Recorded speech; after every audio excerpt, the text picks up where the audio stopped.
नमस्कार, आप देख रहे हैं विश्व की खबर। मैं आपके साथ पूनम।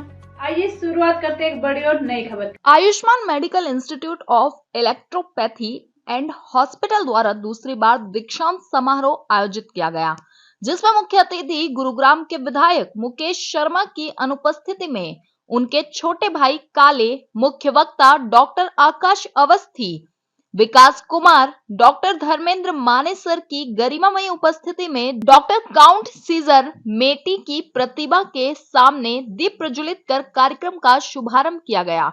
कार्यक्रम में Ayushman medical institute of electropathy के प्रिंसिपल डॉक्टर संजय आर्य व निदेशक डॉक्टर ललित गोला, doctor Ramesh Verma, doctor R के पुंडीर, डॉक्टर राकेश कुमार, डॉक्टर असलम और अन्य चिकित्सक उपस्थित रहे।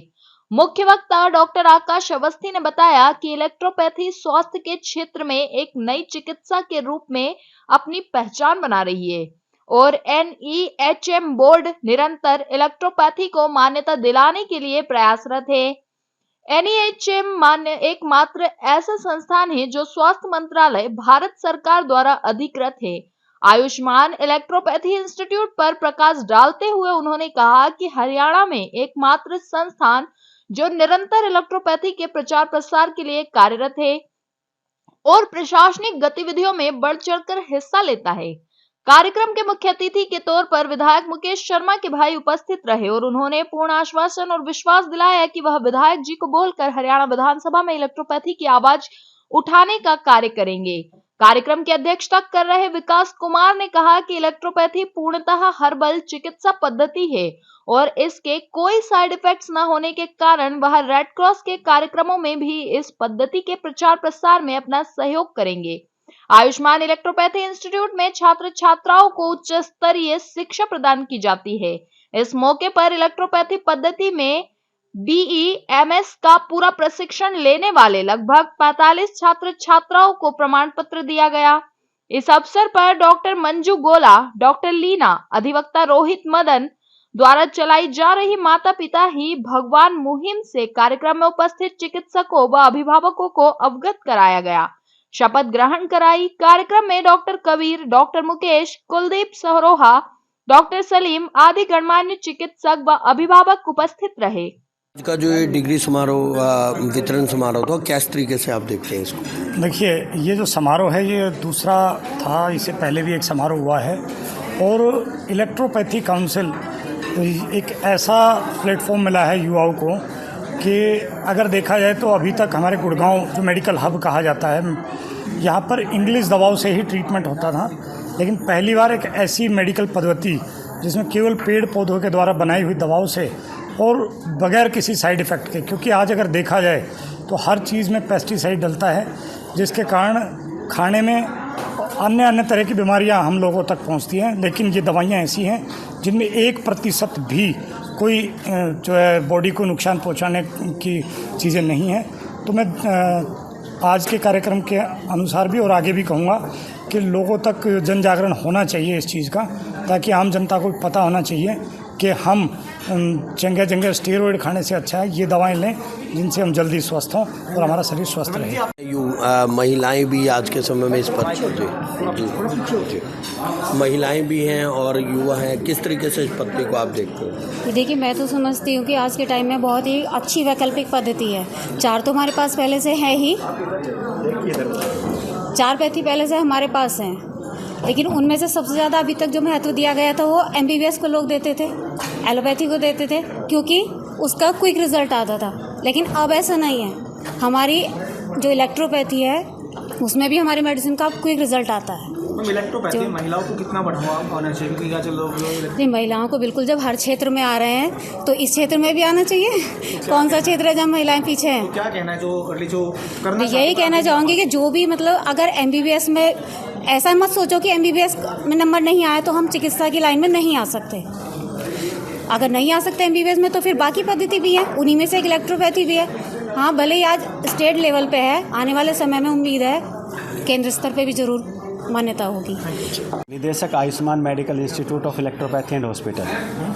जी ललित जी, आज ये दूसरा जो आपने कन्वोकेशन प्रोग्राम किया है, किस तरीके से देखते हैं? गुरुग्राम में आपने बहुत ही अच्छा सराहनीय कदम भी उठा रहे हैं, और जैसे आपने बात करें कैरियर पॉइंट ऑफ व्यू से, किस तरीके से युवा वर्ग जो कैरियर ढूंढ रहा है, किस तरीके से इसमें देखते हैं? डॉक्टर बनने का सपना हर व्यक्ति का रहता है।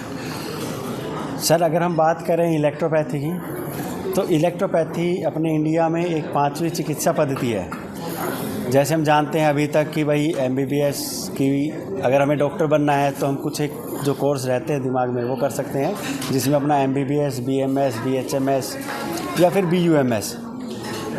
लेकिन अगर हम देखते हैं तो आज के दौर में इलेक्ट्रोपैथी एक बहुत अच्छा विकल्प है डॉक्टर बनने के लिए, जिसमें अगर हम देखते हैं तो +2 जो है वो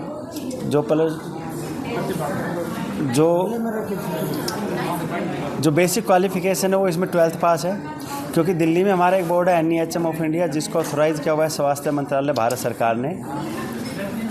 और सुप्रीम कोर्ट ऑफ इंडिया ने 22 जनवरी 2015 को एक जजमेंट दिया था कि जिसमें अपना electropathy and to the effect that there is no ban on the medical practice of electropathy.